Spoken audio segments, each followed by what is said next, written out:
नमस्कार दोस्तों, मैं सुशील आप सभी का एसपी एनआरआई में एक बार फिर से स्वागत करता हूं। अगर आप एक एनआरआई हो या एनआरआई बनने वाले हो तो सबसे पहला सवाल आपके दिमाग में आता होगा आपके रेसिडेंट सेविंग्स अकाउंट का क्या करें, उसको यूज करें, कंटिन्यू करें या ना करें। तो उसको यूज करना, कंटिन्यू करना या फिर उसको क्लोज करना, इसके लिए आपको कुछ 5 चीजें हैं जो कंसिडर करने पड़ते हैं। तो आप ख्याल रखें, इन 5 पॉइंटर्स के ऊपर हम बात करें। सबसे पहला पॉइंटर होता है फेमा, जो कि एक गाइडलाइन, जो कि एक एक्ट है। इसको आपको हमेशा ध्यान में रखना है कि फेमा एक्ट क्या कहती है, क्योंकि इसी के अकॉर्डिंग चांसेस होते हैं आपके पेनल्टीज लगने की। दूसरी चीज की हम बात करेंगे कि अगर आप अकाउंट क्लोज करते हो या उस अकाउंट को कन्वर्ट करते हो तो उसकी प्रोसेस क्या होती है, आपको ये पता होना चाहिए पहले से। तीसरा पॉइंटर जो हम यहाँ पे कवर करने वाले हैं वो होगा इन्वेस्टमेंट का, कि आपके इन्वेस्टमेंट यानी कि fix deposit, stocks, mutual funds, इनका क्या होगा जब आपका स्टेटस चेंज होता है। चौथी चीज जो ध्यान रखने वाली है वो है रिपैट्रिएशन, कि अगर आपको ये फंड्स आपके अकाउंट में चाहिए हो, आपके फॉरेन अकाउंट में, एनआरआई अकाउंट में चाहिए हो, तो फिर उसका क्या प्रोसेस होता है और आपको क्या सावधानियां रखनी है। अगर पांचवें फैक्टर की बात करें तो आप याद रखें, क्योंकि आपके फंड्स इंडिया में अर्न थे, जो भी इन्वेस्टमेंट था, अब उसको अगर आप लिक्विडेट करते हो या ट्रांसफर करते हो तो उस पर टैक्सेबिलिटी क्या आती है, क्या टैक्स इम्प्लीकेशंस हैं आपके। तो आइए इस वीडियो को शुरू करते हैं। अगर आपने अभी तक हमारे चैनल को सब्सक्राइब नहीं किया तो आप कर लो, आपके काफी काम आने वाला है। तो आइए बात करते हैं सबसे पहले फेमा एक्ट। फेमा एक्ट क्या कहता है?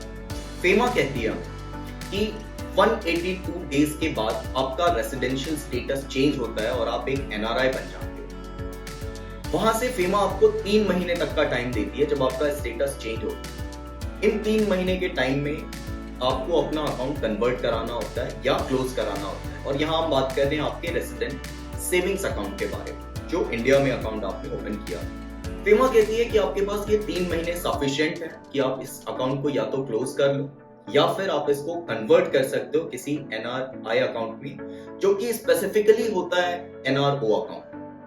आप अपने सेविंग्स अकाउंट को कन्वर्ट कर सकते हो, ये पॉसिबिलिटी है यहाँ। अब जहां पे कोई ऐसे बिल्कुल प्रिसाइज रूल नहीं है कि आपके रिकॉर्ड्स कैप्चर हो जाएंगे, कि गवर्नमेंट आपको पकड़ ले कि हाँ आपका रेसिडेंशियल स्टेटस चेंज हुआ है और आपने अभी तक अकाउंट क्लोज नहीं किया है। तो दिस इज मोर लाइक, अगर उनको पता चला तो फिर वहां पे आपके ऊपर पेनल्टीज लग सकती है। अगर उन्होंने कैप्चर नहीं करा तो फिर आप सेफ हो। बट मेरा या फिर एसपीएनआरआई का कहना यही है कि आप हमेशा सेफ साइड लेकर चलो। इसमें आप क्या करो, आप अपने अकाउंट को अगर क्लोज करना चाहते हो, आपको कोई खास यूज नहीं है, उस अकाउंट से ज्यादा इन्वेस्टमेंट्स नहीं है, तो आप उसको क्लोज कर सकते हो। लेकिन अकाउंट क्लोज करने के लिए आपकी फिजिकल प्रेजेंस इंडिया में होना जरूरी है, उस बैंक ब्रांच को आपको विजिट करना पड़ेगा। दूसरा जो ऑप्शन आता है ये है ऑप्शन आपके अकाउंट को कन्वर्ट करना। तो अब हम बात करते हैं इसका प्रोसेस क्या होता है। ये दूसरी चीज है जिसे हम कवर करें, आपका account conversion process. Account conversion process के लिए आपको अपने बैंक ब्रांच को कांटेक्ट करना पड़ता है। वहां पे आपको आपका अकाउंट मैनेजर या आपका रिलेशनशिप मैनेजर, या फिर अगर किसी को भी आप नहीं जानते हो तो उनके कस्टमर सपोर्ट को आप कॉल कर सकते हो। आपको वो कनेक्ट करवा देंगे उस ब्रांच मैनेजर के साथ, और फिर आप उस ब्रांच मैनेजर से अकाउंट कन्वर्जन फॉर्म मांग सकते हो, जिससे कि आपका रेसिडेंट अकाउंट एनआरओ अकाउंट में कन्वर्ट हो। अब इस प्रोसेस में 2 चीजें होती हैं। अगर आप ओवरसीज हो, अगर आप फॉरेन कंट्री में हो, तो आप वहां डायरेक्टली उनसे बात करके फोन पे जो डॉक्यूमेंट्स रिक्वायर्ड हैं वो डॉक्यूमेंट्स उनसे मांग सकते हो, और अपने सारे डॉक्यूमेंट्स या तो सेल्फ अटेस्ट कर या फिर एम्बेसी या बैंक, किसी भी लोकल बैंक से अटेस्ट करवा कर उनको कुरियर करवा सकते हो। उसके बेसिस पे आपका अकाउंट कन्वर्ट हो जाता है। कुछ बैंक्स ऐसे भी हैं जो अलाउ करते हैं आपको आपके ओल्ड डॉक्यूमेंट और प्लस अभी के करंट डॉक्यूमेंट सिर्फ आपके सेल्फ अटेस्टेड करने से वो एक्सेप्ट कर लेंगे और आपका अकाउंट कन्वर्ट कर दिया जाए। लेकिन ऐसा कुछ ही बैंक्स के साथ है। ज्यादातर बैंक, क्योंकि यहाँ पे जो केवाईसी प्रोसेस होती है उसकी वजह से वो आपसे एडिशनल डॉक्यूमेंट और अटेस्टेशन मांगते हैं। अगर मैं डॉक्यूमेंट्स का आपको थोड़ा सा ब्रीफ दे दूं तो आपका पासपोर्ट, आपका वीजा या फिर ओसीआई कार्ड, साथ में आपका पैन कार्ड जो कि एक ऑप्शनल होता है, और आपका अकाउंट कन्वर्जन फॉर्म, ये अटेस्ट करने को कहते हैं। अगर आपके पास ये डॉक्यूमेंट्स हैं और आपके पास एक ओवरसीज एड्रेस है जहां पे कि आपका डेबिट कार्ड प्लस चेकबुक मिल सके आपको, तो आपको वो एड्रेस प्रोवाइड करने। अब बात करते हैं हम आपके इन्वेस्टमेंट्स की। तो वो सारे इन्वेस्टमेंट्स जो आपने किए थे एक रेसिडेंट होते हुए, वो आपके सेविंग्स अकाउंट से किए, तो आपको कहीं ना कहीं उसे भी क्लोज करना पड़ता है। अब एग्जांपल देता हूं मैं आपके फिक्स डिपॉजिट का। तो अगर आप एनआरओ में कन्वर्ट कर रहे हो तो फिक्स डिपॉजिट को भी आप फिक्स डिपॉजिट की रिसिप्ट ले सकते हो और उसकी बेसिस पे उसको आप एनआरओ अकाउंट पे शिफ्ट कर सकते हो। ये प्रोविजन है। अगर हम बात करें स्टॉक्स की या म्यूचुअल फंड की, तो मेरा सजेशन होगा बेस्ट कि आप उसको विड्रॉ कर लो, जो भी सिक्योरिटीज हैं, और वापस से री इन्वेस्ट कर लो। वो बेटर ऑप्शन होगा। इंस्टेड अगर आप जाओ तो उसमें भी ऑप्शंस हैं कन्वर्जन की, लेकिन वो प्रोसेस बहुत ही टीडियस है। मेरा सजेशन होगा आपको कि आप उसको क्लोज कर लो और आप एक नया, जैसे स्टॉक का केस है तो वहां पे आप एनआरआई डीमैट अकाउंट ओपन कर लो। नॉन पिंस करोगे तो ज्यादा ऑप्शंस आपको मिलते हैं। इससे सारे एसेट्स जिसमें आप एक रेसिडेंट होते हुए इन्वेस्ट करते थे, ऑलमोस्ट सारे एसेट्स में आप इन्वेस्ट कर सकते हो अगर आपके पास एनआरओ से नॉन पिंस अकाउंट है। अब बात करते हैं हम चौथे फैक्टर की, जो कि है रिपैट्रिएशन। रिपैट्रिएशन के अंदर अगर आपको इंडिया अर्न पैसे को रिपैट्रिएट करने हैं तो आपको एनआरओ अकाउंट में शिफ्ट करने पड़ते हैं वो सारे फंड्स, और आपको जरूरत पड़ती है एक सर्टिफिकेशन की, जिसे कहते हैं 15 CA एंड CB। 15 CA आप खुद से सेल्फ डिक्लेयर कर सकते हो कि मैंने इस फंड के ऊपर टैक्सेस पे किए हैं और मैं इन पैसों को फॉरेन लेकर जा सकता हूँ। दूसरी चीज है CB, 15 CB, जो कि एक सर्टिफाइड CA ही दे सकता है। इसके लिए आपको कोई भी एक रजिस्टर्ड CA जिसकी एक्सपर्टीज हो, मैं कहूंगा वैसे CA को चूज करो जिसकी एक्सपर्टीज है, जिन्होंने एनआरआईज को सपोर्ट किया है, वो फॉर्म है। उनसे ये 15 CB लो और आप फाइल कर दो। A2 फॉर्म होता है जो आपको बैंक से लेना होता है। A2 फॉर्म लेकर आप बैंक उसको फिल करके along with 15 CA and CB जब आप बैंक को फाइल करते हो तो 4 से 5 दिन का टाइम होता है, इसमें वो ट्रांजैक्शन कंप्लीट हो जाता है।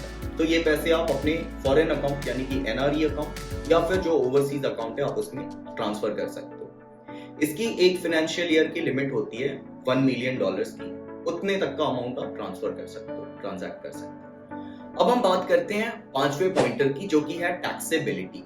तो आपका प्रिंसिपल अमाउंट जो भी एनआरओ में आपने कन्वर्ट किया, उसमें जो प्रिंसिपल अमाउंट पड़ा वो रिपैट्रिएबल तो है, लेकिन उसके ऊपर जो भी आपने इंटरेस्ट अर्न किया है उसके ऊपर टीडीएस कलेक्ट होता है।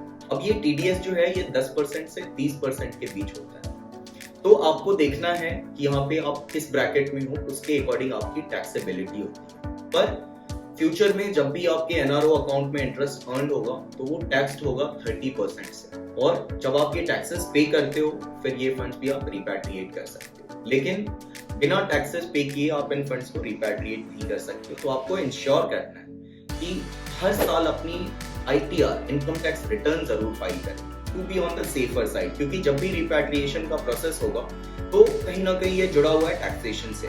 सबसे पहले IT देखेगी कि आपने टैक्सेस पे किए कि नहीं इस फंड्स के ऊपर, उसके बेसिस पे आप रिपैट्रिएट कर सकते हैं। इसमें एक केस और भी होगा कि कई बार आपका TDS ऑलरेडी डिडक्टेड होगा, पर आप चाहो तो इन पैसों को रिपैट्रिएट कर सकते हो। अब आपका लॉस इसमें क्या है कि TDS कहीं ना कहीं एक्सेस डिडक्टेड होगा। तो अगर TDS एक्सेस डिडक्टेड है और आप ITR फाइल नहीं कर रहे हो तो आप जो एक्सेस डिडक्शन हुए थे उसे क्लेम नहीं कर पा रहे हो, वो रिफंड आपको नहीं मिलता है, ये आपका लॉस है। ये थी आपकी पूरी स्टोरी।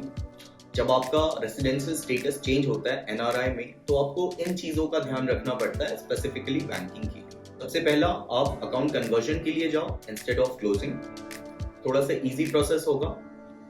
दूसरी चीज, आप हमेशा ख्याल रखो आपके इन्वेस्टमेंट्स का, आप रेसिडेंशियल अकाउंट से इन्वेस्टमेंट्स ना करो क्योंकि आप प्रॉब्लम्स में पड़ सकते हो, आपके ऊपर पेनल्टीज हो सकती है।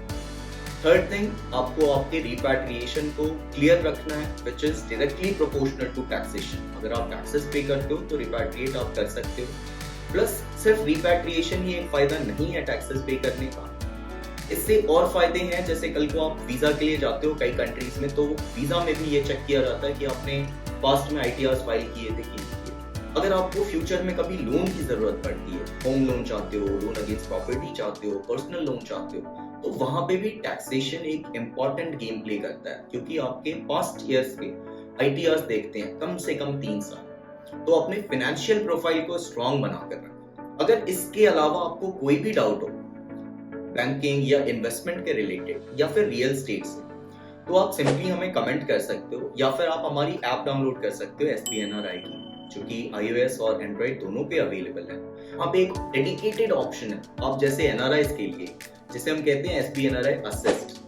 आप वहां पे जाकर हमारी टीम से पूछ सकते हो, आप डायरेक्ट कॉल भी कर सकते हो, आप चैट भी कर सकते हो, और हाँ, इसके कोई चार्जेस नहीं। सिर्फ आपके लिए नहीं, अगर आपके फ्रेंड्स को भी कोई डाउट होता है एज एन एनआरआई, तो आप उन्हें कहो सिंपली SBNRI कर लो, सही जवाब यही मिलेगा। आई होप आप सभी को ये वीडियो पसंद आई हो। अगर अच्छी लगी हो तो इसे लाइक करना ना भूलो। मिलते हैं हमारी नेक्स्ट वीडियो में। Thanks a lot.